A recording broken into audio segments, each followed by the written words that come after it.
Assalamu alaikum dear students, you are watching Learn English with Cab and today once again we are going to sort out another grammar trick.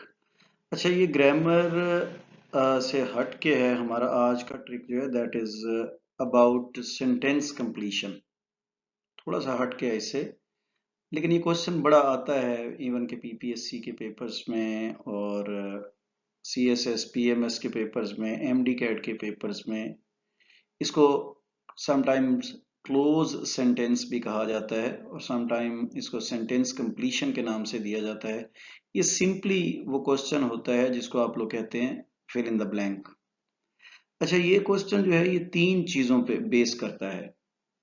पहली इसकी जो base होती है वो होती है grammar based, यानी कि या तो ये ग्रामेटिकली इसमें 4 ऑप्शंस दिए जाते हैं आपको, या फिर कोई वोकेबलरी का इशू होगा यानी कि वोकेबलरी आपने डिसाइड करनी होगी, और तीसरे नंबर पे आपकी कॉमन सेंस होती है जिसको हम लॉजिक बेस्ड कहते हैं। जैसे यहाँ पर अगर हम देखते हैं तो very first question is given here, they are travelling to Chicago by train, in train, on train, with train. चले यहाँ पे विद ट्रेन तो रॉन्ग था, लेकिन ऑन ट्रेन तो आ सकता था। ठीक है जी, इन ट्रेन भी आपको कंफ्यूज करेगा, लेकिन बहरहाल ऑन द ट्रेन होता है। तो अब हम कैसे डिसाइड करेंगे? याद रखिएगा, जब बगैर आर्टिकल के आ रहा हो तो फिर हम सोर्स के लिए बाय ट्रेन यूज करते हैं, यानी कि बाय जो है दैट इज यूज्ड जहां पर आर्टिकल का यूसेज नहीं होता। बाय द ट्रेन नहीं हो सकता, बाय द प्लेन नहीं हो सकता, बाय बस होगा, बाय कार होगा, बाय रोड होगा। ठीक है जी, बाय एयर होगा, बाय ट्रेन होगा। इसमें आर्टिकल नहीं आता, तो यहाँ पे आर्टिकल नहीं है इसलिए हमने इसको प्रेफरेंस दी, बाय यूज किया। In the same way second question is given, bread and butter is और are available here.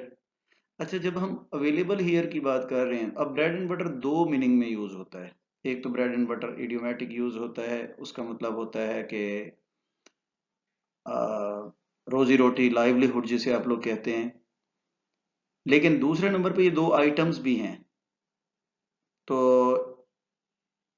This sentence sounds के आप कहीं बेकरी पे या किसी ऐसी जगह पे खड़े हैं जहां पे ब्रेड एंड बटर अवेलेबल हैं। तो bread is a separate item and butter is a separate item.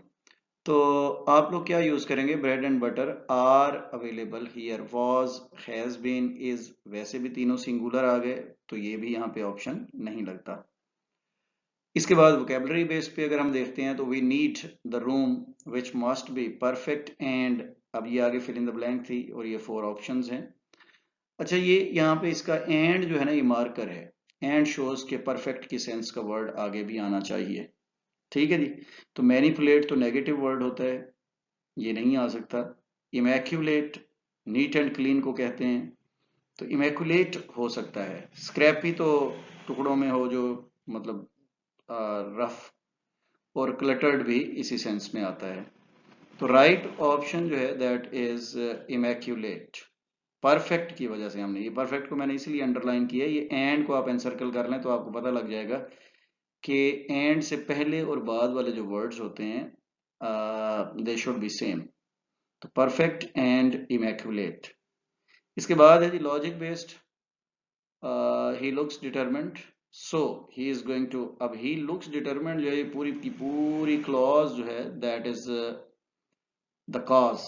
अब इसका इफेक्ट क्या आएगा? So he is going to miss, defeated or drop the match या ट्रायम्फ द मैच। तो ट्रायम्फ द मैच होना चाहिए। ट्रायम्फ जो है ये इसका मतलब होता है टू विन। ठीक है जी, विक्ट्री। तो triumph is the right choice. तो ये ना क्वेश्चन इन तीन चीजों के गिर्द घूमता है। वैसे तो इस क्वेश्चन में और भी बहुत कुछ होता है और मैं कोशिश करूंगा कि बहुत जल्द इस पे एक पूरा आपको वीलॉग दूं जिसमें इसके पूरे के पूरे एरियाज जो हैं वो विद एग्जांपल्स डिस्कस किए जाएं। तो अभी आप इसको यहाँ से थोड़ा सा अंडरस्टैंड करने की कोशिश करें। Lenny, that was all from my side for today. Thank you very much for watching Learn English with Cab. We'll see you tomorrow. Take care.